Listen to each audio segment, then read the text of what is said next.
Eu tenho medo de aparecer. Não é vergonha, não é timidez de adolescente. É uma coisa mais complicada que isso. Eu quero tentar explicar, porque eu acho que muita gente que assiste esse tipo de canal sente a mesma coisa e nunca ouviu ninguém nomear direito.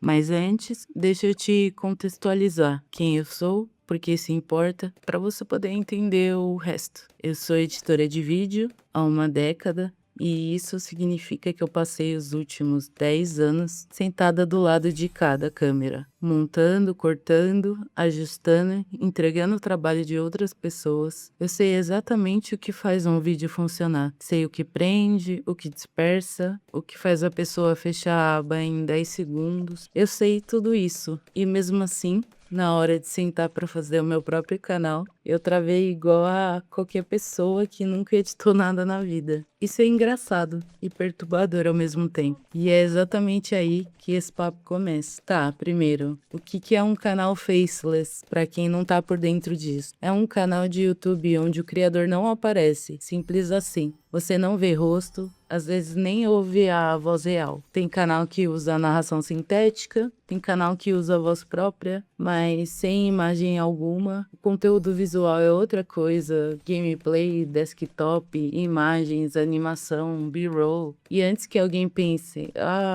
isso é aquele canal de compilação sem graça que fica roubando o clipe dos outros. Não, não é isso que eu tô falando. Eu tô falando de canal com um ponto de vista próprio, com narrativa, com identidade visual, com edição pensada, só que sem rosto. Quando eu descobri que isso existia como formato, de verdade, como escolha estética e não como limitação, foi tipo, então tem um lugar pra mim nisso. Porque durante muito tempo eu achei que pra ter canal eu precisava me tornar uma pessoa de câmera. Precisava aprender, fazer maquiagem, ter um setup bonito, um cenário. Precisar desenvolver aquela energia do criador que a gente vê no pessoal do YouTube. E sabe o que eu percebi? Eu não tenho essa energia. E não quero ter. Eu não tô falando mal de quem tem. Tem gente que é genuinamente assim. E é lindo de ver. E o formato de câmera na cara exige uma performance que não é a minha performance natural. Mas vou ser honesta sobre uma outra camada disso, porque só falar não é minha energia, seria simplificar demais. Eu trabalho com imagem, eu sei o que a câmera faz com uma pessoa. Eu sei que o ângulo errado, a iluminação errada, o enquadramento errado, tudo isso comunica coisa. E eu sei demais para fingir que não sei. Então, quando eu imaginava sentar na frente de uma câmera, eu não me via como criadora, eu me via como objeto de análise técnica. Eu ficava mentalmente avaliando tudo. A textura do fundo, a posição do microfone, a proporção do frame e, é claro, nada saía.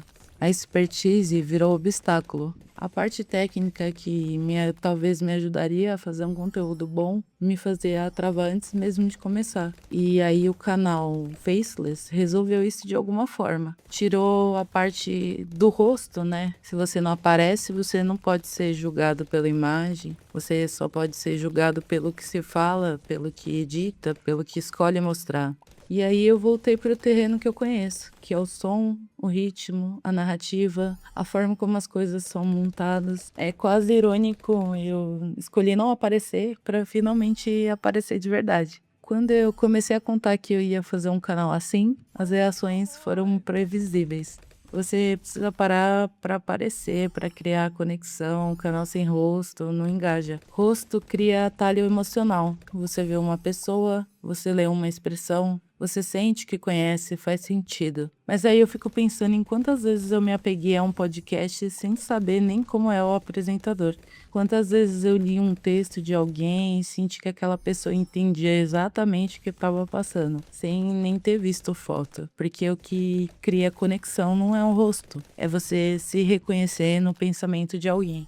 Quando você ouve uma voz falando uma coisa que você nunca ouviu ser nomeada antes, que você sentia há anos, isso prende. Não importa se você viu o rosto ou não. E pra mim, que sou uma pessoa que pensa muito, o formato de voz em cima de B-roll faz muito mais sentido do que ficar me preocupando com o enquadramento. Tem também aquele argumento do sem rosto, tem teto de crescimento, que você nunca vai chegar onde chega quem aparece. Talvez. Eu não sei, acho que depende muito do que você tá fazendo e pra quem. O que eu percebi que eu estava fazendo quando eu ficava pensando nisso, é que eu estava tentando otimizar um canal que ainda não existia. Eu estava preocupada com o teto de crescimento antes de ter postado um vídeo sequer. Isso é uma forma muito eficiente de não começar nada. E no fim, a conta que eu fiz foi simples. Canal onde eu precisaria aparecer toda semana, arrumada, com energia. Enquanto eu também tô com um projeto de cliente, com a vida acontecendo, vídeo pra editar, eu sabia que não ia durar nem 6 meses. Canal sem rosto eu consigo manter, porque ele cabe na vida que eu tenho,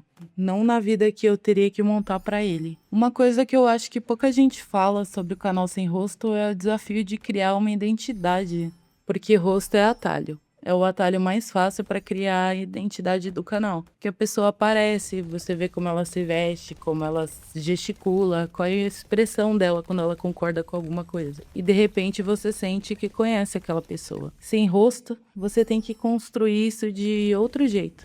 E para mim a resposta foi pelo som e pela edição. Mas o que falar da edição desse canal? É só gameplay, né? Eu resolvi ir por esse caminho porque eu gosto muito de games e eu gosto de conversar sobre a minha área, mas às vezes eu não tenho com quem conversar. E eu não queria ter um trabalho enorme editando meu próprio canal, sendo que eu trabalho editando para outros canais. Acaba que eu quero simplificar, sabe? Eu quero me conectar e simplificar. Porque quem fica são as pessoas que estão prestando atenção de verdade. Não estão só passando o olho. E tem uma coisa estranha e boa que acontece quando você tira o rosto. A voz fica maior. Eu não sei explicar exatamente, mas quando você não tem imagem competindo, a voz, o tom, o ritmo e o que a pessoa escolhe dizer ocupa um espaço diferente. Fica mais presente. É como se fosse um rádio, sabe? Você consegue criar uma imagem na cabeça. E a imagem que a pessoa cria na própria cabeça é sempre mais poderosa do que qualquer coisa que você poderia mostrar. Então é isso. Eu escolhi não aparecer porque aparecer do jeito errado seria pior do que não aparecer. E talvez, só talvez, porque sumir atrás da edição por 10 anos me ensinou que o trabalho invisível às vezes é o mais honesto que existe. Se você também tá nessa dúvida de aparecer ou não, a minha opinião é: não decide pelo medo de um lado nem pelo medo de outro. Decide pelo formato que vai te deixar continuar criando daqui uns 2, 3, 4 anos sem odiar o processo. Porque canal bom é canal que existe. E canal que existe é o que você consegue fazer. Fica bem e a gente se vê no próximo.